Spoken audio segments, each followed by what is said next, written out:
একটা চার্চ, একটা অভিশপ্ত ভূত, আর সেই দানব যে একসময় পুরো দুনিয়াকে অন্ধকারে ডুবিয়ে দিতে চেয়েছিল। আজ আমি এক্সপ্লেইন করব দ্য নান টু ভালাকের সবচেয়ে ভয়ঙ্কর কাহিনী। মুভির শুরুতে আমরা দেখি ফ্রান্সের এক চার্চে একটি ভয়ঙ্কর ঘটনা ঘটে। একজন পাদ্রী আগুনে জ্বলে মারা যায়। কোনো মানুষ নয়, বরং একটা অদৃশ্য দানব তাকে হত্যা করে। মৃত্যুর আগে পাদ্রী চিৎকার করে, এটা কোনো মানুষ নয়, এ দানব। এটাই ভ্যালাকের আগমনের প্রথম ইতিহাস। প্রথম মুভিতে ভ্যালাককে থামিয়েছিল সিস্টার আইরিন। এবার চার্চ তাকে আবার ডাকছে, কারণ ভ্যালাক আবার মানুষ হত্যা শুরু করেছে। চার্চ বিশ্বাস করে যে যেখানে ভ্যালাক যায় সেই এলাকায় রহস্যময় আগুন, মৃত্যু আর ভয়ঙ্কর ছায়া দেখা দেয়। প্রথম মুভির শেষে ফ্রেন্সি বা মরিস ভ্যালাকের দ্বারা আংশিকভাবে আক্রান্ত হয়েছিল।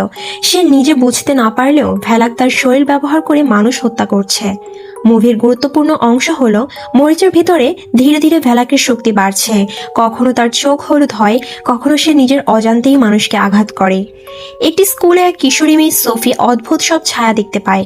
মরিস তাকে বাঁচানোর চেষ্টা করে, কিন্তু ভ্যালাক ক্রমে মরিসের উপর পুরো নিয়ন্ত্রণ নিতে থাকে। ভ্যালাকের আসল লক্ষ্য হলো একটি শক্তিশালী পবিত্র রিলিক, যেটা দিয়ে সে আরো ক্ষমতা অর্জন করতে পারে। সিস্টার আইরিন জানতে পারে ভ্যালাক এই রিলিক খুঁজছে কারণ এটি এক সাধু নারীর। কাহিনীর টুইস্ট হলো সেন্ট লাকি আসলে সিস্টার আইরিনের পূর্বপুরুষ, মানে তার রক্তেই সেই পবিত্র শক্তি আছে যা ভ্যালাকের বিপরীত ক্ষমতা। ভ্যালাক স্কুলে ঝড়ের মতো হানা দেয়। মরিস সম্পূর্ণ ভ্যালাকে পরিণত হয় আর স্কুলের সবাইকে আক্রমণ করতে থাকে। এদিকে সিস্টার আইরিন ও সিস্টার ডেবরা রিলিকটি খুঁজে পায় এবং ভ্যালাকের মুখোমুখি হয়ে দাঁড়ায়। শেষ লড়াইয়ে যখন ভ্যালাক আইরিনকে আঘাত করতে আসে, আইরিন রিলিকটি দৃঢ়ভাবে ধরে। দুই নারীর সম্মিলিত বিশ্বাস রিলিকের শক্তিকে সক্রিয় করে। হঠাৎ আগুন জ্বলে ওঠে আর ভ্যালাক আবার আগুনে পুড়ে অদৃশ্য হয়ে যায়, অর্থাৎ ভ্যালাক আপাতত পরাজিত। সবাই ভাবে মরিস মারা গেছে, কিন্তু দেখা যায় সে আবার স্বাভাবিক হয়ে যায়, অর্থাৎ ভ্যালাক পুরোপুরি মরেনি। তার একটা অংশ এখনো মরিসের ভেতর রয়ে গেছে।